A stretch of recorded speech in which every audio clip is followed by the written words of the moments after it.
Պոկերի կանոններով Սերժ Սարգսյանը պարբերաբար բլեֆ է անում։ Պատգամավոր Նիկոլ Փաշինյանը բացատրում է, Սերժ Սարգսյանը նախ հայտարարում է, որ չի ցանկանում խորհրդարանական կառավարման համակարգ, ապա նաև չի ցանկանում որևէ քաղաքական պաշտոն։ Մենք տեսանք 2 օր առաջ բլեֆի երկրորդ փուլի պաշտոնական մեկնարկով, երբ ԱԺ հանրապետական խմբակցության պատգամավոր Մարգարիտ Եսայանը այս ամբիոնից հայտարարեց, թե այդ ինչու պետք է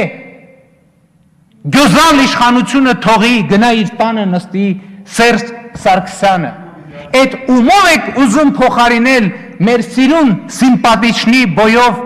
Սերժ Սարգսյանին։ Հայաստանի հանրապետական խմբակցության քարտուղարն անմիջապես արձագանքեց նրա ելույթին, ասելով, թե Նիկոլ Փաշինյանը պոկեր խաղալ չգիտի, գոնե բլոտից խոսեր։ Ասում չեմ հավատում։ Մի հավատա, քեզ հարցնողն ով է։ Հայ ազգային կոնգրես խմբակցության քարտուղարը եւս անդրադարձավ հանրապետական Մարգարիտ Եսայանի հայտարարությանը, թե Սերժ Սարգսյանը անդիմությունից ինչով է վատ, որ գնա տանը նստի։ Ով տանը չի ուզում նստել, պետք է գա երկիր ղեկավար, իշեր ասու, տարեք ձեր տուն։ Իսկ Հայ ազգային կոնգրես խմբակցության ղեկավարը կոնկրետ հարց ուներ մեկ այլ հանրապետականի։ Հանրապետականն այս մեծամասնությունը կարծես բաժանվել է 2 խմբի։ Մեկը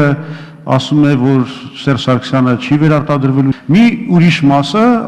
շատ խանդավառված ասում է, ինչ վատ է, որ ինչի նա պետք է պաշտոնավարի տանը չի նստելու, դուք այդ խմբերից որին եք պատկանում։ Իմ տեսակետը